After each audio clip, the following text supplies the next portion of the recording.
So, you'd call yourself an agnostic. We live in a world that is vying for our allegiance every day, don't we?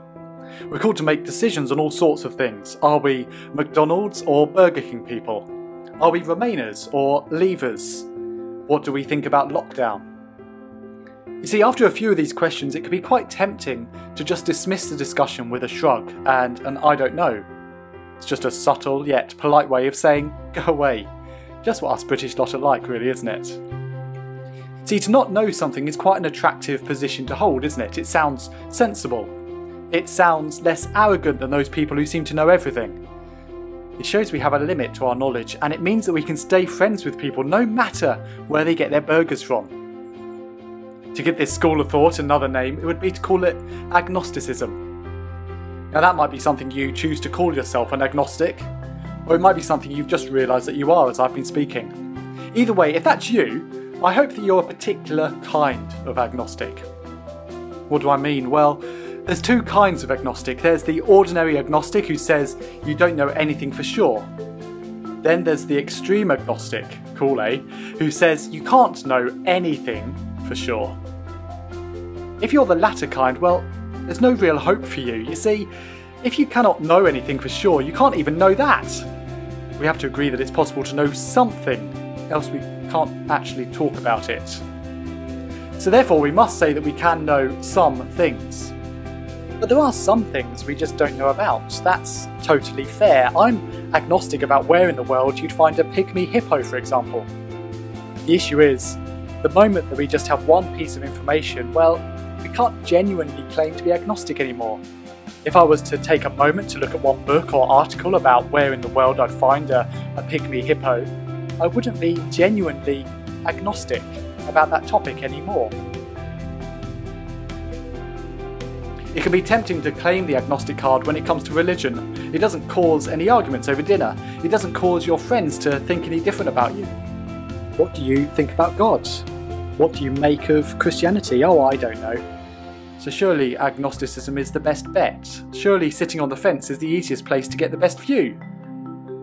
You know, the big problem with that is that Christianity doesn't rest on things that we can take a I don't know position about. You see, Christianity claims to rest on facts. Either facts that you believe, or facts that you don't believe.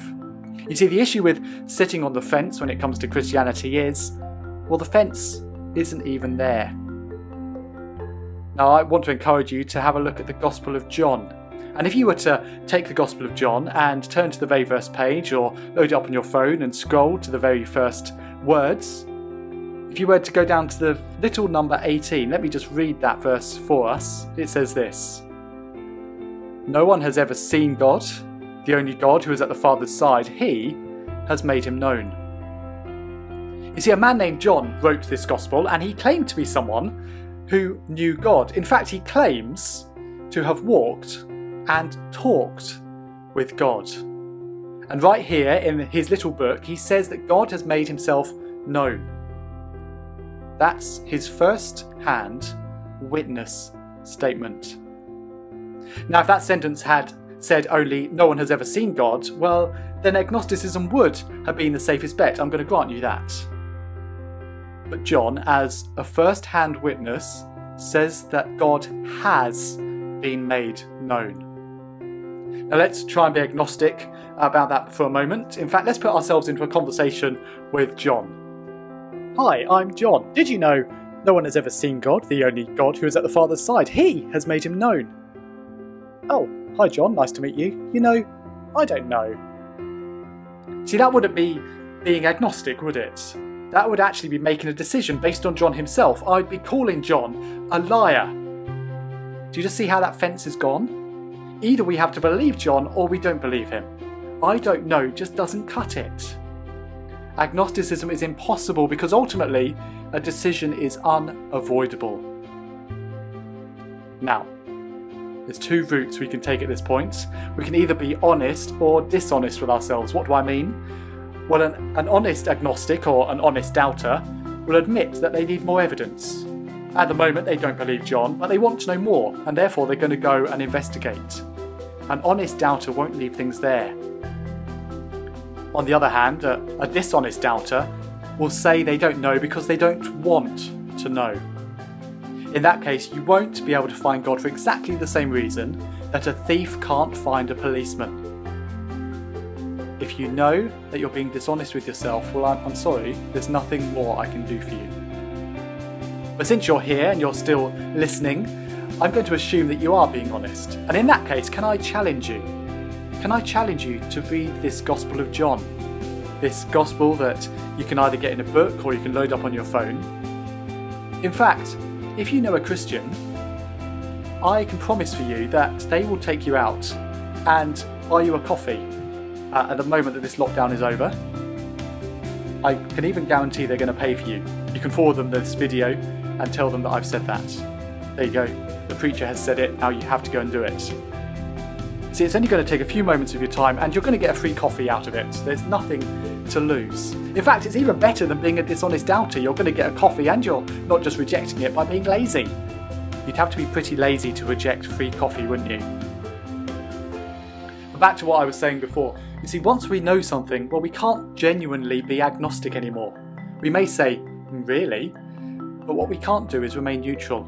You see, there's no spiritual version of Switzerland. Just imagine you were a pilot. Perhaps you are, but just imagine that this is imaginary. As a pilot, you have to land your plane. But it's extremely foggy and you can't see the landing strip. I mean, you've flown this route before and your electronic devices, they're all telling you that the landing strip is straight ahead. You'd be a pretty bad pilot if you didn't land your plane. You'd be a pretty bad pilot if you decided to be agnostic right there and then about where the landing strip really is. In fact, just like John's claim before, you'd have to reject what your instruments are telling you. It's an either-or decision, and at this altitude, there definitely are no fences. You see, the same comes to Jesus. No decision is actually a decision against. Let me just tell you a story about a man who met Jesus and a man who tried to straddle the fence. It's in John's Gospel again. If you want to read it yourself, you can look it up in that book or read it on your phone. You can also read it later with your friend over that free coffee they're going to buy you. And like the imaginary story I told you, this one also includes a pilot. Pilots in the Bible, you might be wondering, well, not exactly the same, but this guy's name was Pilate. You see, Pilate is probably the most famous agnostic that there is in history. He tried so hard to try and sit on the fence about Jesus.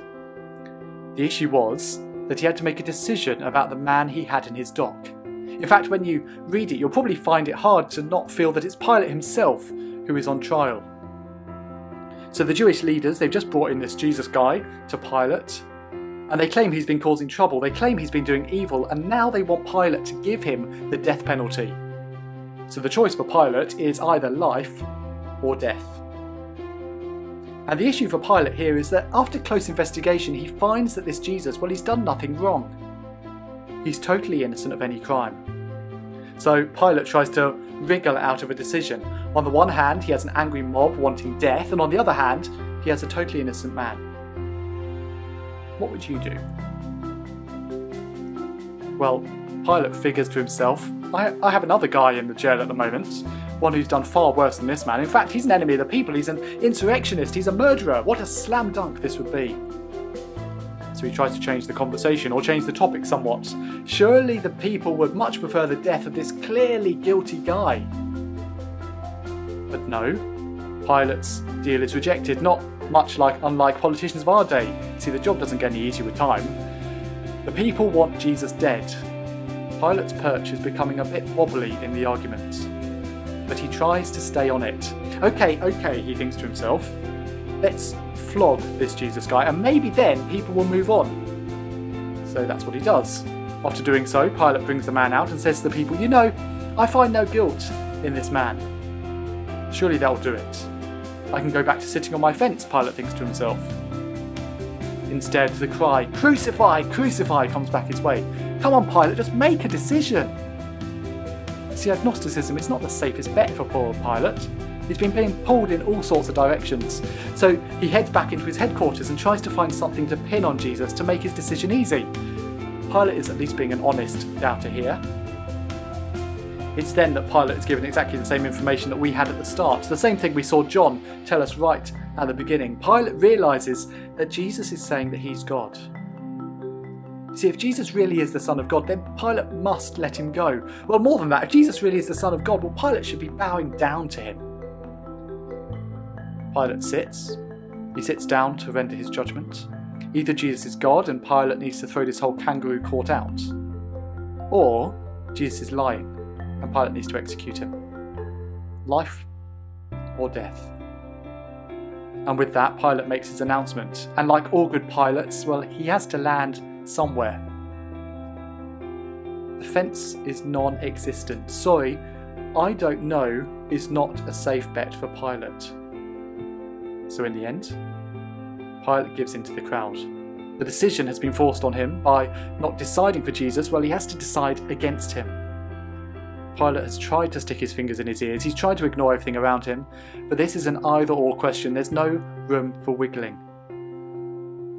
In the case of Pilate, no decision is, well, in fact, a decision against. And it's exactly the same for us too.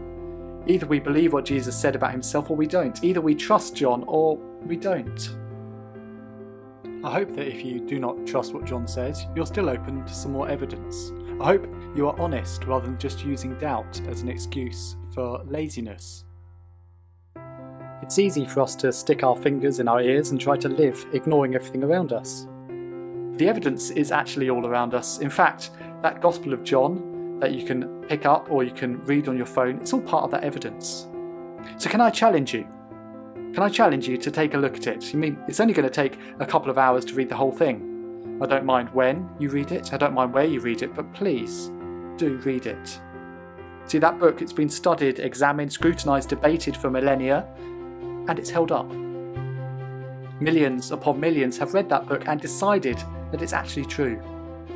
I've done that. Perhaps someone who shared this video with you has done that. Perhaps you will be one of those people too. So, why not take up a friend, a Christian friend, on an offer that they're making through my words, that offer that was thrust upon them by me earlier, and read that book. As I've shown you, agnosticism isn't a safe bet. In fact, it's not even on the table. The fence is imaginary.